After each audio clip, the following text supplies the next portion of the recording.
Lasījums no mūsu Kunga Jēzus Kristus evaņģēlija, kā to pierakstījis Matejs 10. nodaļā. Gods Tev, Kungs. Māceklis nav pārāks par savu skolotāju, nec kalps augstāks par savu kungu. Pietiek, ja māceklis top kā viņa skolotājs un kalps kā viņa kungs. Ja nama saimnieks tiek saukts par Belcebulu, tad vēl jau vairāk viņa ļaudis. Bet nebīstieties no tiem, jo nav nekā aizsekta, kas netiktu atklāts, un nekā slepena, kas nekļūtu zināms. Ko es jums runāju tumsā, to sakiet gaismā, un kas teikts jūsu ausī, to pasludiniet no namu jumtiem. Nebīstieties no tiem, kas miesu nonāvē, bet dvēseli nespēj nonāvēt. Bīstieties vairāk no tā, kas dvēseli un miesu var pazudināt ellē. Vai 2 zvirbuļus nepārdot par nieka grasi, un neviens no tiem nekrīt zemē bez jūsu tēva ziņas. Bet jums pat visi mati uz galvas ir saskaitīti. Tādēļ nebīstieties, jūs esat vērtīgāki nekā daudzi zvirbuļi. Tā nu ikvienu, kas mani apliecinās cilvēku priekšā, arī es apliecināšu sava debesu tēva priekšā. Bet kas mani nolieks cilvēku priekšā, to arī es noliekšu sava debesu tēva priekšā. Nedomājiet, ka es esmu nācis mieru atnest virs zemes. Es neesmu nācis atnest mieru, bet zobenu. Jo es esmu nācis cilvēku sanaidot ar viņa tēvu, meitu ar viņas māti un vedeklu ar viņas vīra māti. Un cilvēku tuvinieki būs viņa ienaidnieki. Kas tēvu vai māti mīl vairāk nekā mani, tas nav manis cienīgs. Kas dēlu vai meitu mīl vairāk nekā mani, arī nav manis cienīgs. Kas neņem savu krustu un neseko man, tas nav manis cienīgs. Kas savu dzīvību atrod, tas to zaudēs, bet kas savu dzīvību zaudēs manis dēļ, tas to atradīs. Tā Kunga evaņģēlijs. Slāva Tev, Kristu. Lūksim. Kungs, Jēzus, mēs Tev pateicamies par šiem Taviem vārdiem, kurus ir mums jādzird. Kungs, lūdzām, nāc un sūti savu garu, lai tas palīdz mums saprast šos vārdus, lai tas palīdz ieraudzīt, kā šie vārdi mūsu dzīvēs izskatās. Kungs, lai kas arī būtu tas, caur ko mēs katrs šobrīd ejam cauri, lai to varam ieraudzīt no Tavas perspektīvas, kā Tu to visu redzi. Lūdzam, nāc un svētī mūs šajā brīdī Tava vārda patiesībā. Amen.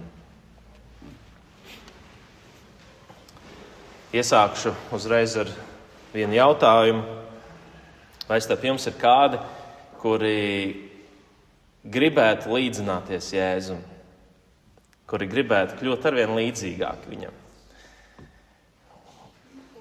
Muļķīgs jautājums, vai ne? Protams, ka mēs gribētu.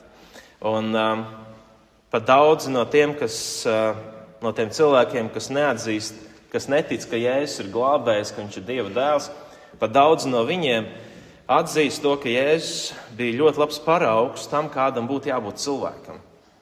Viņš bija ļoti labs cilvēcības paraugs.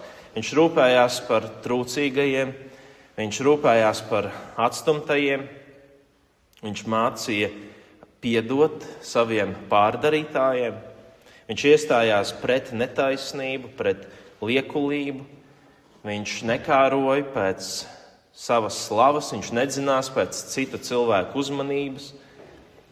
Varētu teikt, Jēzus bija ideāls mīlestības, žēlsirdības, pazemības, godīguma, drosmes un vēl daudz citu labu īpašību piemērs. Un tādēļ nav brīnums, ka mēs visi gribētu līdzināties Jēzum. Bet tas teksts, ko mēs tikko dzirdējām no evaņģēlija, šie Jēzus vārdi, tie mums parāda, ka būšana par kristieti nozīmē ne tikai to, ka tu ar svētā gara palīdzību kļūst arvien līdzīgāks Jēzum šajās labajās un cēlajās īpašībās, kas tevi vienkārši patiesībā padarītu par labu cilvēku, bet būšana par kristieti nozīmē, ka tu arī kļūst arvien līdzīgāks Jēzum arī viņa ciešanās, viņa pazemojumos, viņa atstumtībā un viņa krusta nešanā. Tādēļ Jēzus teica, kas neņem savu krustu un neseko man, tas nav manis cienīgs. Šīs, protams, nav tās lietas, uz kurām mums gluži būtu jātiecas, bet ir jābūt gataviem, ka kļūšana līdzīgākiem Jēzum ietver arī šīs te lietas. Jo Jēzus nenāca pie mums, lai parādītu, kāds varētu izskatīties perfektais cilvēks, ja kāda varētu izskatīties mēs, ja kāds no mums beidzot tā kārtīgi pacenstos un kļūtu labs cilvēks. Nē, viņš nāca, lai parādītu mums, kāds ir Dievs, kāds ir tikai un vienīgi Dievs. Un, lai gan šīs visas iepriekš jau minētās tās labās īpašības, protams, ka viņas ir pilnībā attiecināmas uz to, kāds ir Dievs. Tad tomēr Jēzus nebaidās šodienas evaņģēlijā saviem mācekļiem pateikt, ka kļūšana līdzīgākiem Jēzum, līdzīgākiem Dievam ietver arī šo otru medaļas pusi. Jēzus teica, ja nama saimnieks tiek saukts par Belcebulu, tad vēl jau vairāk viņa ļaudis. Un ar šiem vārdiem viņš uztaisa tādu nelielu atsauci uz to, ko iepriekš cilvēki bija par viņu sacījuši, ka Jēzus izdzen dēmonus ar dēmonu valnieku palīdzību. Un dēmonu valnieks tas ir tas Belcebuls.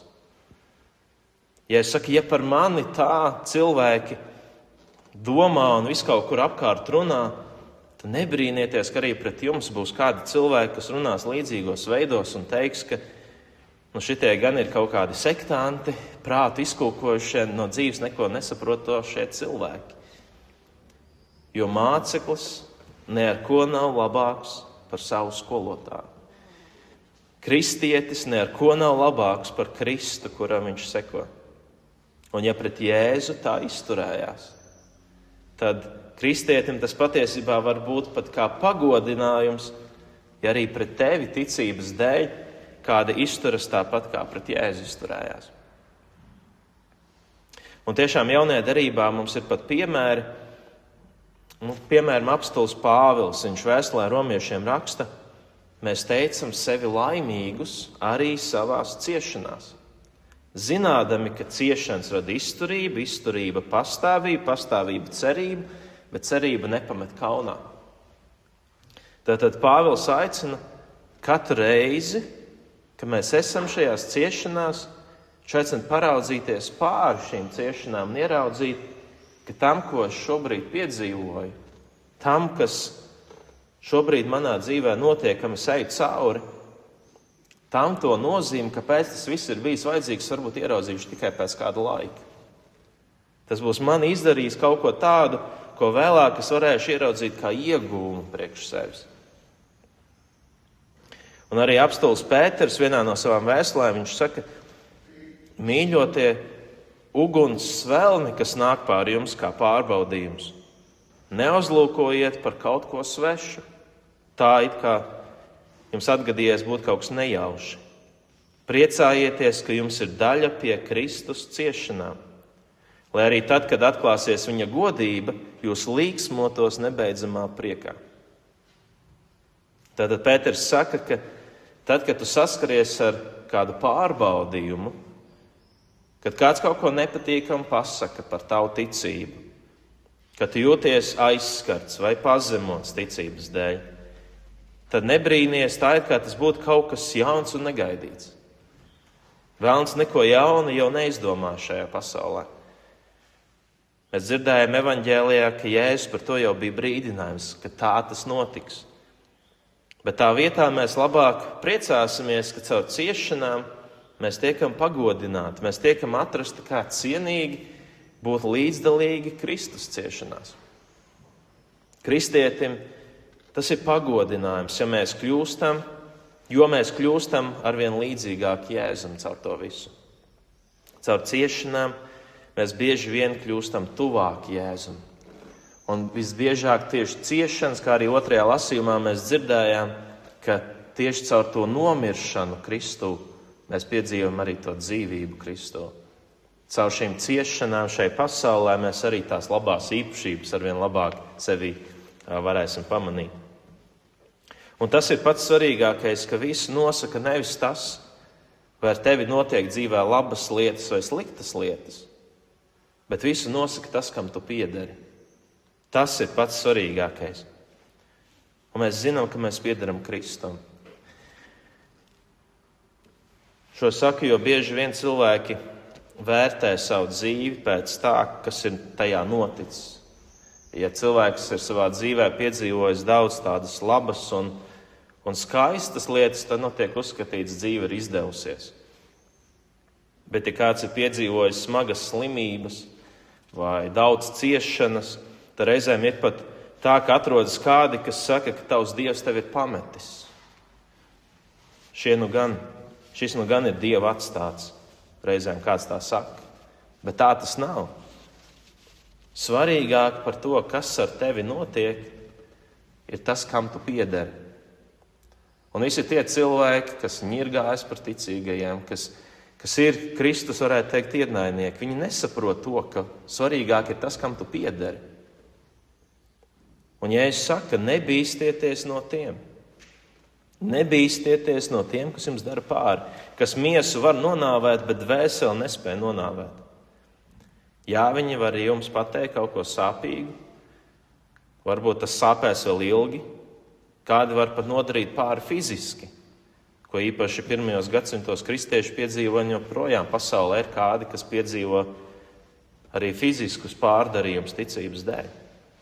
Bet tas, ko šie pārdarītāji nevar atņemt, ir tas, kur balstās tava piederība. Un Jēzus saka, vai 2 zvirbuļus nepārdot par nieka grasi? Citiem vārdiem, kas vispār ir 2 zvirbuļi? Nekas. Bet neviens no tiem nekrīt zemē bez jūsu tēva ziņas. Bet jums pat visi mati uz galvas ir saskaitīti. Jums pat visi mati uz galvas ir saskaitīti. Tādēļ nebīstieties, jūs esat vērtīgāki nekā daudzi zvirbuļi. Jēzus šeit vēlas pateikt, ka atcerieties, lai caur ko jūs ietu, ka jūsu vērtība ir un paliek Kristū. Un lai kas ar tevi šajā pasaulē notiktu, tas, kur ir tava vērtība, tas nemainīsies. Tava vērtība nemainīsies. Un jā, Jēzus teica, ja nama saimnieks tiek saukts par Belcebulu, tad vēl jau vairāk viņa ļaudis. Un tātad tas tiešām tā arī reizēm notiek, ka pret mums runā, pret mums izturas, tāpat kā reiz izturējās pret Jēzu. Bet svarīgāk tomēr ir tā otra lieta, ko man patika ieraudzīt šajos pašos Jēzus vārdos, ko varbūt ar pirmo tādu skatienu mēs reiz neieraugam, bet tas tur ir teikts. Un tā ir pat svarīgākā lieta, ko Jēzus šeit pasaka, ka mēs esam viņa ļaudis. Ja nama saimnieks tiek saukts par Belcebulu, tad vēl jau vairāk viņa ļaudis, un to uzsvaru varētu likt uz to otro daļu. Mēs esam Jēzus ļaudis. Un tādēļ arī turoties pie šīs savas piederības, mēs varam arī priecāties, un mēs varam tiešām arī ticēt tam, ka tā ir žēlastība, kas mums ir dota, ka mēs varam ne tikai ticēt uz Jēzu, bet arī viņa dēļ ciest. Apostols Pāvils šos vārdus arī saka, ja es pareizi atceros vēstulē Filipiešiem. Ka mēs varam ne tikai ticēt Kristum, bet arī viņa dēļ ciest. Tā ir žēlastība. Par viņu ciest. Jo, kā Jēzus saka arī, ka mums ir sagatavota liela alga debesīs, un tādēļ tas ir tā vērts. Tādēļ uzlūkosim arī savus pārbaudījumus un savas grūtības savā dzīvē, kā vēl viena lieta, kas mums ir kopīga ar Jēzu. Mēs esam līdzīgi viņam tādēļ. Ja mums nav tās problēmas, tad par vienu lietu mazāk kopīga ar Jēzu, varētu teikt. Jā, lai tas mūs stiprina varbūt un iedrošina. Amen.